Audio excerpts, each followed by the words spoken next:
Alright, so what's going on, everybody? JA News. Salute to you for tuning in. So it's currently April 1st, and just a disclaimer, I got no April Fool's jokes over on this side, but it is a very special day for Nike and Jordan Brand, which we know this year in 2025, Jordan Brand, they're celebrating their 40th anniversary, and approximately 40 years ago from this very day, we saw Nike release the original Jordan 1. So we're going to be discussing, is Nike and Jordan Brand going to be doing anything special to honor the monumental date in the company's history? Plus, there's been a lot of headlines as of lately of Nike stock falling. So in a direct attempt to regain some of that lost momentum, we see Nike implementing a new strategy or plan, and as far as their next high profile release, it looks like that plan will be in full effect. So we're going to be discussing, is it a good thing or a bad thing for customers? Guys, if you enjoy these updates, make sure you smash the like button down below. And to begin, we're going to start with a first look here of the upcoming D-Book 1 Chevy, which this clip comes courtesy of Devin Booker's Instagram. And as y'all see right here, the D-Book 1 is a model which I would say definitely gets a lot of hate, but has released some definitely really cool colorways, many based off several classic iconic Nike Jordan Brand colorways. And as far as this upcoming release, I would stamp this one as one of the best D-Book 1 releases to this day. I don't know if I'm just biased based off the fact that a Chevy Impala was my very first car, but I'm absolutely loving these joints right here. You got the Chevy logo on the tongue, Chevy on the back, in this nice little mustard yellow suede. I feel like these joints go absolutely crazy. So as far as D-Book 1 collaborations, I would stamp this one as one of the best that we've seen to this day. And let me know down below, why does this model get so much hate? So be on the lookout, as apparently these are going to be dropping coming up here this month. Now up next, we got a look here at the Nike Air DT Protro 92, which apparently is going to be releasing coming up here this summer. This continues the Air DT Max line with Deion Sanders. Now the backstory behind this release is apparently this was a prototype or sample version, which eventually became the Air Diamond Turf, which we saw drop in 93. And as far as the color scheme right here, it seems to kind of be like almost an inverted version of that Air Diamond final product, which we saw featured that Falcons colorway. So these joints are cool. You also notice these will feature the Nike swoosh on these. So I'm not mad at these at all. Be on the lookout, as these are scheduled to drop sometime coming up here this summer. Now this next one right here, it has so much potential. You got Nike SB teaming up with Limousine Skateboards, which I'm not even gonna lie, y'all, I'm not really too familiar with this skateboard company, but as far as the inspiration or the backstory behind this upcoming Nike SB, this was supposed to, feature the history and the lineage of the Nike SB or the Nike Dunk, which originally began as a basketball sneaker, but as we all know, down the line originally or eventually became a SB skateboarding sneaker. So that has a real cool backstory. You guys see the concept or the mock-up photo right here, but unfortunately, as far as the finished product,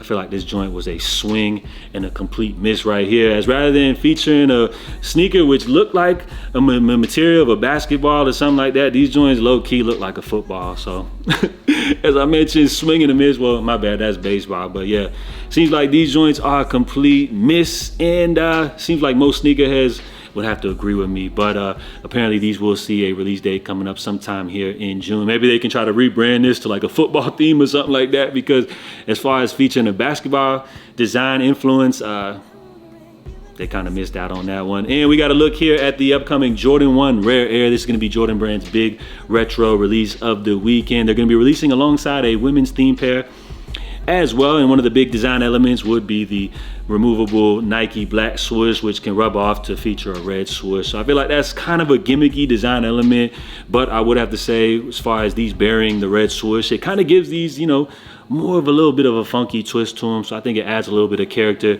to this release. I feel like instead of just doing the removable swoosh, they should have just dropped these joints with the red swoosh anyways. And it'll be interesting to see, as far as this weekend's release, these are going to be dropping in full family sizing. So far, this is one that seems to be kind of a release which sneakerheads aren't too excited about. So it would be interesting to see if possibly these joints maybe sit eventually possibly going on sale, or maybe you guys can snag these up for under retail, kind of like how we saw a lot of Jordan retros drop last year. But this year things have been kind of different, so it'll be interesting to see if these ones are like an instant sellout, or if I mention maybe one that people can snag on sale at a later date. And with those quick updates out of the way, let's go ahead and jump here into today's main stories, which one of the big headlines of 2025, of course, we all know Nike stock has fallen, but let's not all get it confused. We all know Nike is still the leader in the industry, but being that they are a Fortune 500 company, in order to please shareholders, they got to continue to increase their revenue each year. So in an attempt to regain some of that lost momentum, they have implemented a new strategy or plan, which they gave us a little preview of during their most recent earnings call. So to kind of sum things up, Nike are going to be less reliant on some of their major key franchises, which they've relied on over the last few years or so. So that would include less stock of models such as the Air Force One, the Jordan 1, as well as the Nike Dunk. So in return, they're going to be swapping out some of those familiar models with some more trendy retro runners. So that would include models like the Nike P6000, the Zoom Vomero 5, as well as the classic Air Max 95. Also, they're going to be implementing a new strategy. Rather than relying so much on the sneakers app, they're going to be doing more neighborhood releases, as well as dropping pairs exclusively at select locations, premier cities, which they feel like are the big sneaker communities of their specific region. So we're seeing that plan implemented slowly here in 2025, but it looks like it's actually going to be affecting Nike's big release of the Air Max 95 Neon, the original Air Max 95 release, which I would say is probably the most iconic Air Max release that we've seen to date. Some people would argue the Air Max 1, but just for me personally, I feel like the Air Max 95 is probably the most recognizable Nike Air Max release to this date. When these originally released back in the said year, this was a model which was known to be a very high price point, so you definitely had to have a little bit of money to be able to afford these. I think they retailed for somewhat like around $140 in 95, which when you compare that to the Jordans of the time, which were releasing for like around $130 or something, this was definitely looked at as a premier sneaker. So it looks like Nike is going to be bringing back this classic staple, but in big bubble form, a little bit more true to form to the original release. So these will be retailing coming up here for $180. You have a big release coming up on the 18th, but Nike is also going to be doing a little special release actually coming up here this Friday, April the 4th. So as far as the original first drop for this classic Nike staple, they will actually be releasing only in select cities. So for over here in the US, this drop will be taking place in Los Angeles, New York City, and Chicago. So for unfortunate people like me, myself, located here in Key West, Florida, it looks like we will have absolutely no chance. You see, the way Nike looks at it, they feel like these cities have the biggest, strongest sneaker community here in the States. I guess they feel like with this releasing, those special cities, with those people touching the releases first, they're going to be posting pictures on social media, giving their feedback via Twitter, and in effect, it'll make, people like me here in these little lame ass towns like this, a little more excited for the upcoming release. So I feel like that's not really a strategy that I feel like is effective, but as you guys know, when it comes to sneakerheads, they always want releases that they can't touch. So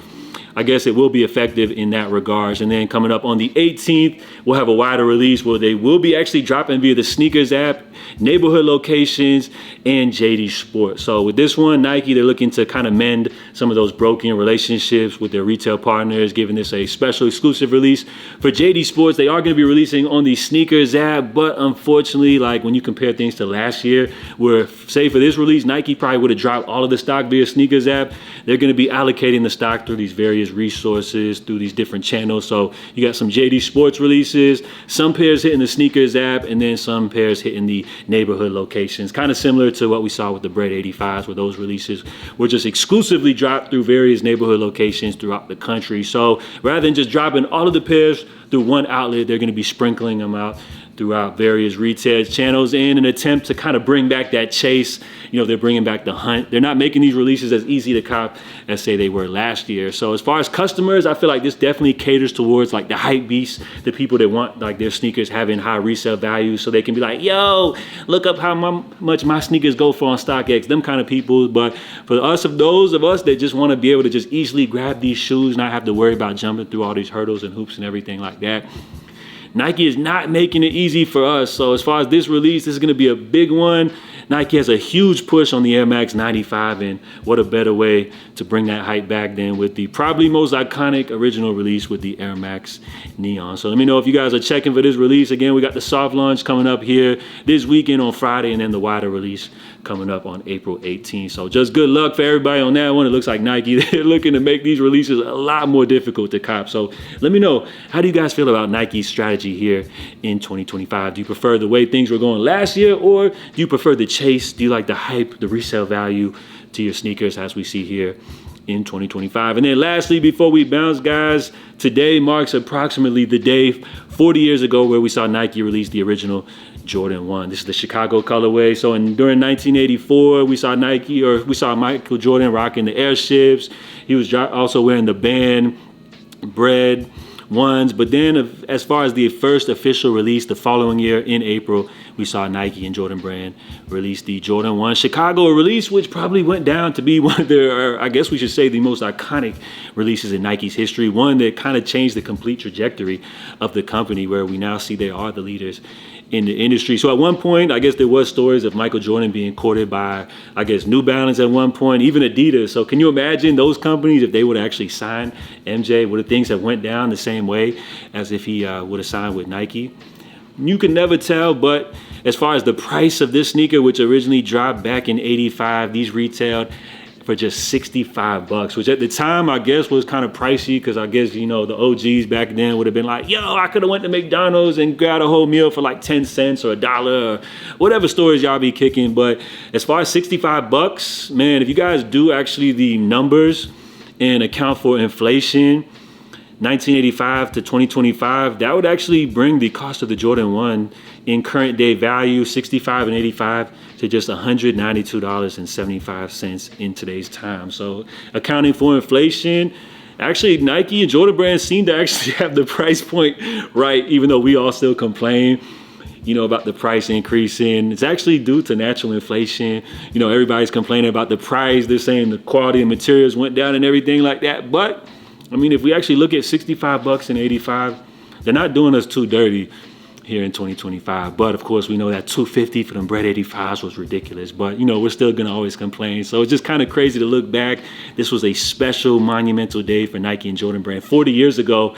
And I just feel like they're dropping the ball. They could have did something special, you know, for today's big date. It's April 1st. I know everybody's expecting April Fool's jokes, but I know they got some extra lost and found pairs sitting around. I know they definitely got to have some of them bread 85 sitting around or something like that. So they could have did something special for Jordan fans, you know, maybe exclusive access or a shock drop or something like that. We know Sneakers app downloads are down compared to this time last year. So I feel like maybe that would have been a cool way to bring some hype back to the Sneakers app and just show some love and, you know, honored that very special day, which we saw take place approximately 40 years ago from today's date. But again, kind of feels like Jordan Brand's dropping the ball, but I guess who really cares? Because if they would have dropped them, it would have probably been so limited, we probably wouldn't have been able to get our hands on them anyway. So let me know what y'all think about that one. Before we bounce though, guys, we do have today's poll of the day, where I simply asked you guys, you know, what's the best OG Jordan 5 that we have here dropping in 2025? I know we got a bunch of collabs dropping. There's supposed to be some Ama Manier 5s.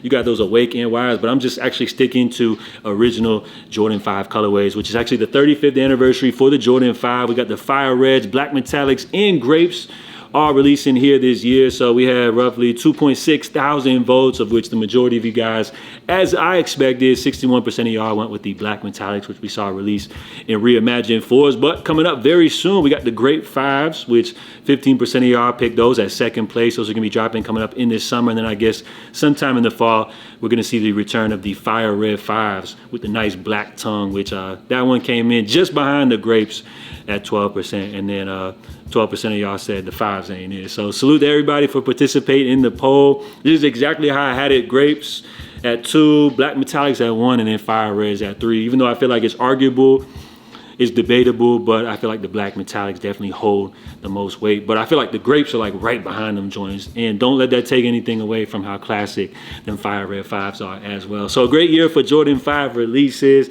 Salute to everybody who participated in the poll. And that's all I got, guys. Drop your feedback. If you enjoyed today's update, smash the like button. JA News. I'll catch you guys tomorrow. In the meantime, stay safe, stay blessed, and I'm out, y'all. Love.